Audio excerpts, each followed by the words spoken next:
पुष्पकमल दाहाल, प्रचण्ड, केपी शर्मा ओली, अनि नै शेरबहादुर देउपा, उनलाई त आन्दोलन गर्न पैसा छैन अरे। सरकारमा गएपछि पैसा चाहिन्छ, आउँछ। त्यसैले सरकार भनेको त दोनो गाई भयो। यो नेपाली जनताको गाई हुनुपर्ने नेताको गाई भयो। 40वटा उद्योग बेचेर खायौँ, त्यो पनि छानबिन गर्नुपर्छ। त्यसरी छानबिन गर्दा हाम्रो अनुमानमा नागरिक आयोगले 12 वर्षको बजेट निकाल्छ। त्यो 12 वर्षको बजेट 23% गरिबीका रेखा मुनि भएका नेपाली जनता छन्। त्यो 12 वर्षको बजेट नेपाल 23% जनताको शिक्षा, स्वास्थ्य र रोजगारमा खर्च गर्नुहोस्, नेपालमा गरिबी उन्मूलन हुन्छ। छ अरू कसैसित यो योजना? अर्को प्रश्न गर्नु होला, चाहिँ तपाईँको रोजगारी कसरी सिर्जना गर्नुहुन्छ? बेरोजगारीको समस्या कसरी समाधान? तर यो मुलुकको सिङ्गो नागरिक त 12-13 करोड पुग्न दिएन। एक्लो योद्धाको रूपमा लडे।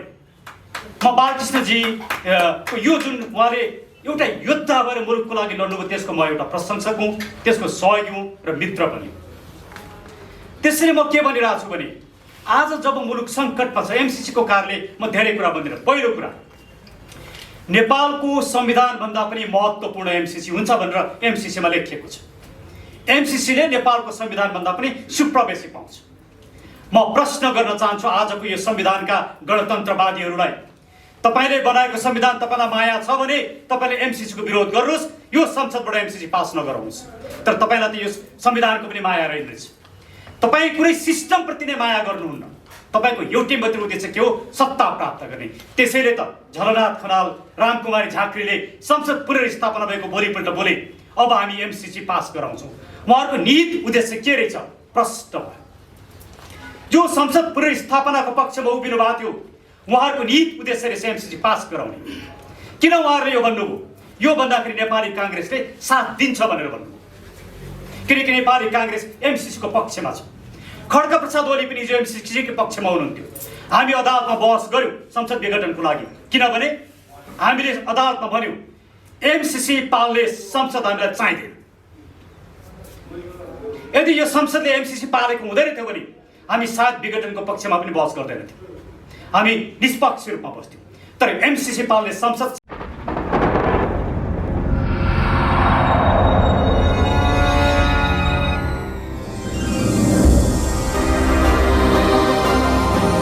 को विरोध गर्नु नेपाली नागरिकको कर्तव्य हो कि होइन, यिनै विषयमा मात्रै म छोटकरीमा लगभग 5-7 मिनटमा म आफ्ना धारणाहरू राख्न चाहन्छु।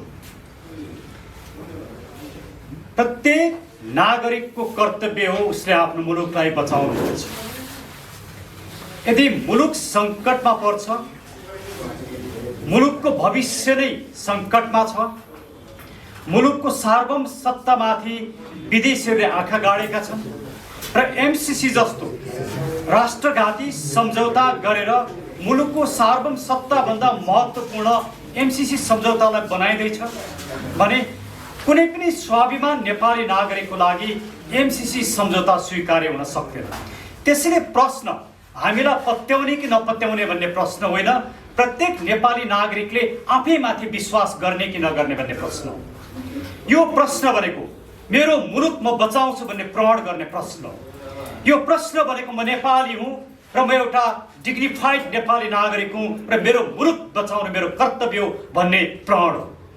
त्यसैले कसले यो मुलुकलाई निकास दिन्छ कि दिँदैन, तपाईँहरू को हो भन्ने प्रश्न होइन। हामी नेपाली नागरिक हौँ र इमान्दार नेपाली नागरिक हौँ। हामीले अहिलेसम्म भ्रष्टाचार गरेको छैन, हामीले सत्ताको दुरुपयोग गरेको छैन, हामीले चलखेल गरेका छैनौँ, हामीले संसद खरिद बिक्री गरेका छैनौँ, हामीले सत्ताको दुरुपयोग गरेका छैनौँ। यो मुलुक बनाउनका लागि हामीले सधैँ प्रण गरेका छौँ र आफूले सक्ने ठाउँमा मुलुकका लागि योगदान गरेका छौँ। त्यो निष्कलङ्कित नेपाली हामी। यदि कसैले आफूलाई निष्कलङ्कित नेपाली नागरिक भन्न सक्छ भने त्यो कि बालकृष्ण देउपालले भन्न सक्छन् कि हाम्रा समूहका धेरै साथीहरूले भन्न सक्छन्। त्यसैले आज नेपाल सङ्कटमा हुँदाखेरि यो नेपाललाई बचाउनु तपाईँ हामी प्रत्येक नेपाली नागरिकको कर्तव्य हो। त्यो कर्तव्य पुरा गर्नका लागि तपाईँहरू कोही पनि आउनुहुन्न भने बालकृष्णजी र म 2 जना भए पनि माथिको मण्डलमा उभिन्छु। यो हाम्रो धर्म हो, किनकि मेरो मुलुकमाथि कसैले आक्रमण हो। यो अन्तर्राष्ट्रिय कानुनको भाषामा कसैको सार्वभौम सत्तालाई चुनौती दिनु भनेको एक किसिमको आक्रमण नै हो। एमसिसीले मुलुकमाथि धावा बोलिराखेको छ। यो धावालाई सहने कि नसहने, तपाईँ मिडियाका साथीहरूको कर्तव्यहरू तपाईँलाई म अनुरोध गर्छु, तपाईँको यो भिडियो आजै अपलोड गर्नुहोस् र प्रत्येक नेपाली नागरिकले सुन्न पाउने गरी यसलाई प्रचार प्रसार गर्नुहोस्। यो तपाईँको कर्तव्य हो। तपाईँले मलाई प्रश्न गर्ने होइन, तपाईँले आफूलाई प्रश्न गर्नुहोस्। तपाईँ नेपाली नागरिक हो भने एमसीसीको विरुद्धमा धावा बोल्नुहोस्। हतियार लिएर धावा बोलिँदैन, शान्तिपूर्ण रूपमा नागरिकको आवाज मुखरित गरेर धावा बोल्नु पर्दछ। प्रचण्डले 17,000 मान्छे मारे, मुलुकमा राजनीतिक परिवर्तन भयो, तर रूपान्तरण हुन सकेन। हामी त्यो रूपान्तरणका पक्षमा छौँ। रूपान्तरणको आवाज उठाउने हामी नै हौँ। त्यसैले हामीलाई विश्वास गर्नुको विकल्प छैन। यदि यो मुलुकले अब रूपान्तरण खोज्छ भने त्यो रूपान्तरणको नायक बालकृष्ण देउपाने नै हुन्, जसले यो मुलुकको राष्ट्रियता बचाए, जसले यो मुलुकलाई भारतीयहरूद्वारा यो मुलुकको सिङ्गो नागरिकता 12-13 करोड पुग्न दिएन। एक्लो योद्धाको रूपमा लडे। म बालकृष्णजी यो जुन उहाँले एउटा योद्धा भएर मुलुकको लागि लड्नुभयो, त्यसको म एउटा प्रशंसक हुँ, त्यसको सहयोगी हुँ र मित्र पनि। त्यसैले म के भनिरहेको छु भने आज जब मुलुक सङ्कटमा छ, एमसीसीको कारणले म धेरै कुरा भन्दिनँ। पहिलो कुरा, नेपालको संविधानभन्दा पनि महत्त्वपूर्ण एमसीसी हुन्छ भनेर एमसीसीमा लेखिएको छ। एमसीसीले नेपालको संविधानभन्दा पनि सुप्रवेशी पाउँछ। म प्रश्न गर्न चाहन्छु आजको यो संविधानका गणतन्त्रवादीहरूलाई, तपाईँले बनाएको संविधान तपाईँलाई माया छ भने तपाईँले एमसीसीको विरोध गर्नुहोस्, यो संसदबाट एमसीसी पास नगराउनुहोस्। तर तपाईँलाई त यो संविधानको पनि माया रहेछ। तपाईँ कुनै सिस्टमप्रति नै माया गर्नुहुन्न। तपाईँको एउटै मात्रै उद्देश्य के हो? सत्ता प्राप्त गर्ने। त्यसैले त झलनाथ खनाल, रामकुमारी झाँक्रीले संसद पुनर्स्थापना भएको भोलिपल्ट बोले अब हामी एमसीसी पास गराउँछौँ। उहाँहरूको निहित उद्देश्य के रहेछ? प्रष्ट भयो। जो संसद पुनर्स्थापनाको पक्षमा उभिनु भएको थियो, उहाँहरूको निहित उद्देश्य रहेछ एमसीसी पास गराउने। किन उहाँहरूले यो भन्नुभयो? यो भन्दाखेरि नेपाली काङ्ग्रेसले साथ दिन्छ भनेर भन्नुभयो। किनकि नेपाली काङ्ग्रेस एमसीसीको पक्षमा छ। खड्गप्रसाद ओली पनि जो एमसीसीको पक्षमा हुनुहुन्थ्यो। हामी अदालतमा बहस गऱ्यौँ संसद विघटनको लागि, किनभने हामीले अदालतमा भन्यौँ एमसीसी पाल्ने संसद हामीलाई चाहिँदैन। यदि यो संसदले एमसीसी पालेको हुँदैन थियो भने हामी सायद विघटनको पक्षमा पनि बहस गर्दैनथ्यौँ, हामी निष्पक्ष रूपमा बस्थ्यौँ। तर एमसीसी पाल्ने संसद चाहिँदैन। जुन संसदले मेरो मुलुकको सार्वभौम सत्तामाथि प्रश्न उठाएको छ, त्यो संसद मलाई चाहिँदैन। दुनियाँमा कसैले साथ नदियोस्, म एक्लै भए पनि उभिन्छु। तर तपाईँको नैतिक कर्तव्य हो मलाई साथ दिनुपर्छ। त्यसैले म भन्छु, आउनुहोस् यही फागुन 22 गते शनिबार दिनको 12 बजे यो मुलुकलाई बचाउने कि नबचाउने भन्ने विषयमा हामी निर्णय गरौँ। यो मुलुकलाई अमेरिकाको दासत्व स्वीकार गराउने कि नगराउने निर्णय गरौँ। हामीलाई 55 अरब रुपैयाँमा हाम्रो सार्वभौम सत्तामाथि खेलबाड भएको हामीलाई सह्य छैन। 55 अरबभन्दा धेरै गुणा बेसी एनसेलबाट कर उठाउन सकिन्छ, जसको मुद्दा हामीले गरेर सरकारलाई अरबौँको कर हामीले ल्याइदियौँ। तर अझै पनि सरकार एनसेलबाट कर उठाइरहेको छैन। त्यसैले म के निवेदन गर्न चाहन्छु भने हामीले माइतीघर मण्डलमा गरेको कार्यक्रम नेपाली नागरिकको कार्यक्रम, स्वाभिमान नेपालीको कार्यक्रम, मुलुक बचाउने कार्यक्रम। कहिलेकाहीँ मुलुक बचाउन एकजना भक्ति थापाले पनि लडेका थिए, आफ्नो ज्यान न्यौछावर गरेका थिए। हामी आज मुलुक बचाउनका लागि कुनै पनि प्रण गर्न तयार छौँ। साथ दिनुहुन्छ कि दिनुहुन्न तपाईँको आफ्नो निर्णयको कुरा हो। तर यदि स्वाभिमान नेपाली नागरिक हुनुहुन्छ, तपाईँको शरीरमा नेपाली रगत बगेको छ भने, नेपाली निष्ठा र नेपाली उचाइ तपाईँको शरीर र तपाईँको प्रतिष्ठामा छ भने आउनुहोस्। यो मुलुकका देशद्रोहीहरू, कम्फर्टेबल पार्टीका मान्छेहरू, खड्ग ओली पनि एक किसिमका कम्फर्टेबल पार्टीकै मान्छे हुन्। किनभने उनले पनि जब जब चुनाव आउँछ तब तब मात्रै राष्ट्रवादी नारा दिन्छन्, अरू बेला उनले पनि भारतकै चाकडी गरेका छन्। आज कुनै पनि दलले, कुनै पनि नेताले अब यो मुलुक बचाउन सक्दैनन्। अब यो मुलुक बचाउनलाई तपाईँ हामी जस्ता मान्छेहरू एक ठाउँमा उभिनु परेको छ। यो मुलुकले आफ्नो नेता आफै बनाउँछ, पदले नेता बनाउँदैन, प्रधानमन्त्री भएर नेता हुँदैन। जसले मुलुक बनाउँछ, जसले मुलुक बचाउँछ, त्यो मेरो नेता हो। त्यसैले को नेता, कसको कार्यक्रम, कसले गर्यो यो नहेरौँ। आउनुहोस्, मुलुक बचाउँ। एमसीसी पास गर्न नदिउँ। एमसीसी पास गर्ने यो संसद हामीलाई चाहिँदैन भन्ने नाराका सहित फागुन 22 गते शनिबार 12 बजे माइतीघर मण्डलमा उपस्थित हौँ र म यहाँहरूले गर्नुभएको यो सहयोगको लागि म धेरै धेरै धन्यवाद दिँदै सम्पूर्ण नेपाली नागरिकहरू काठमाडौँ बाहिरबाट आउन सक्नुहुन्न, जो काठमाडौँमा हुनुहुन्छ आफ्नो मुलुकको लागि आउनुहोस्, ऐक्यबद्धता जाहेर गरिदिनुहोस्। धन्यवाद। हामीले के भन्यो भने यो पुरै नयाँ संरचना गर्ने पार्टी, यसले संविधान पनि अर्को बनाउँछ, संरचना पनि नेपाल सुहाउँदोले बनाउँछ, यसले निर्वाचन प्रणाली फेर्छ, नागरिकताका कुरा फेर्छ, अहिलेसम्म गलतसँग बाँडेका नागरिकता पनि रद्द गर्छ। कति वर्षमा गरिसक्छ यो हाम्रो हातमा आयो भने 2 वर्षमा हामी गरिसक्छौँ यो काम। 2 वर्ष। अब तपाईँहरू जम्मै नेपाली 3 करोड जनसङ्ख्याले पर्सि 22 गते 1 करोड जनसङ्ख्या माइतीघर मण्डलमा आउनु त त्यही दिन हाम्रो हातमा आउँछ, एकै दिनमा।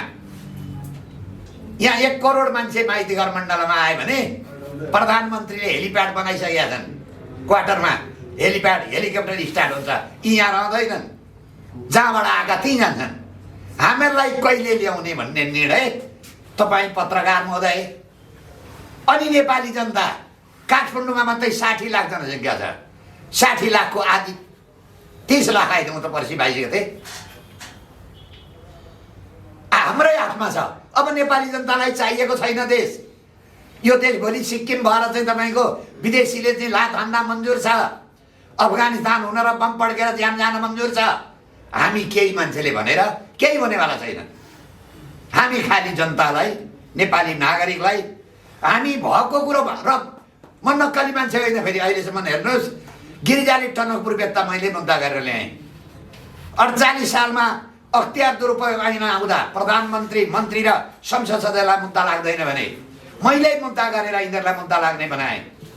1 दर्जन हरेक सरकारले नागरिकता बाँडो, मैले मुद्दा गरेर रोकेको छु। अहिले पनि यही ललिता निवास माता नेपाल र प्रचण्डलाई मुद्दा लाग्दैन भने त्यो पनि मुद्दा छ। अहिलेसम्म देशका लागि काम गरेको मान्छे हो म। मेरा निजी कुनै कुरा छैनन्। यो देश आउँदा सन्ततिका लागि सकुशल र एउटा सम्पन्न नेपाल हस्तान्तरण गर्ने मात्रै मेरो के हो भने अपेक्षा हो। त्यसैले यो हामीहरूलाई कहिले नेपालीले पुर्याउँछन् भन्ने चाहिँ नेपाली जनताको हातमा भएको कारणले हामीहरूले अनुरोध गऱ्यौँ। अब चाहिएको छ छैन त म पनि भन्न सक्दैन नेपाली जनतालाई। यही मन्जुर छ माधव नेपाल, पुष्पकमल दाहाल, प्रचण्ड, केपी शर्मा ओली अनि नै शेरबहादुर देउपा। उनलाई त आन्दोलन गर्न पैसा छैन अरे, सरकारमा गएपछि पैसा चाहिन्छ, आउँछ।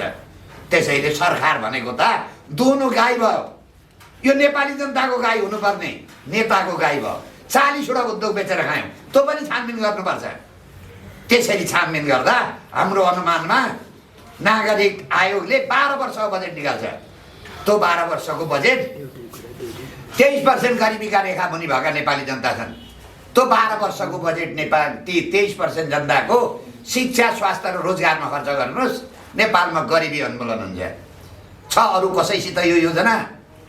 अर्को प्रश्न गर्नु होला, चाहिँ तपाईँको रोजगारी कसरी सिर्जना गर्नुहुन्छ? बेरोजगारीको समस्या कसरी समाधान? सजिलो उपाय छ। नेपाललाई हिन्दू, बुद्ध र किराँत धर्म सापेक्ष राष्ट्र घोषणा गरौँ। संसारका हिन्दूलाई नेपाल घुम्न आह्वान गरौँ। 1 अरब 15 करोड हिन्दू छन्, 1% ल्याउनु भयो, 1 करोड 15 लाख हिन्दू पर्यटक आउँछन्। 50 करोड संसारमा बुद्धिस्ट छन्, 1% ल्यायौँ भने 50 लाख आउँछ। हाम्रा 80 लाख जो विदेशमा बसेका नेपाली छन्, ती जम्मै नेपालीलाई यहाँ पर्यटक घुमाउने काम पाउँछन्। कसैले फुल बेच्छ, कसैले रेस्टुरेन्ट चलाउँछ, कसैले होटेल चलाउँछ, कोही गाइड हुन्छन्। यति ठुलो सम्भावना भएको देशमा हाम्रा नेताको थोरै डलरको लोभमा धर्मनिरपेक्ष बनाए। साउदी अरब जानुहोस् तपाईँ, इस्लाम धर्मको मक्का मदिना छ। आधी रेभिन्यू जेनेरेट त्यो मक्का मदिनामा इस्लाम धर्मवाला मान्छेलाई घुमाएर गर्छ। हाम्रा पनि इस्लाम धर्मवाला मान्छे जेट रिजर्भ गरेर जान्छन्। संसारको सबभन्दा पर क्यापिटल इन्कम बढी भएको देश साउदी अरब हो। त्यस्तो 2टा धर्म हामीसित छन्। हाम्रा नेताले यो बुझेनन्। थोरै पैसाका लागि धर्मनिरपेक्ष भयो के त भाइ? देखिनु पर्यो नि, हरेकले खान पाए, रोजगारको हामी विरोध गर्दैन थियौँ। कसैले नेताले भने भने सिङ्गापुर बनाइदिएको भए त्यो नेताको फोटो म अफिसमा राखेर वकालत गर्थेँ। तर देशै रहने कि नरहने भन्ने प्रश्न भएको कारणले हामी के हो भने अहिले जनताका माझ छौँ। धन्यवाद। तपाईँहरूमा त्यस्तो के खुबी छ? 2 दिन आन्दोलन गरेकैमा 2-4वटा मुद्दा लडेकैमा जनता तपाईँको साथ दिनुपर्ने होइन, हाम्रो केही पनि खुबी छैन। हामीले जनतालाई भन्यौँ ठिक छ 886 संसद चाहियो, प्रचण्ड, माधव नेपाल र खड्ग ओली कहाँ जानुहोस्। भ्रष्टाचार संस्थागत जरुरी भयो, हामीहरूले भने नमान्नुहोस्, हामीलाई जरुरी छैन। यो सिक्किम बन्न मन्जुर छ, हामीहरूले भने नमान्नुहोस्। नेपाल स्वतन्त्र चाहिन्छ।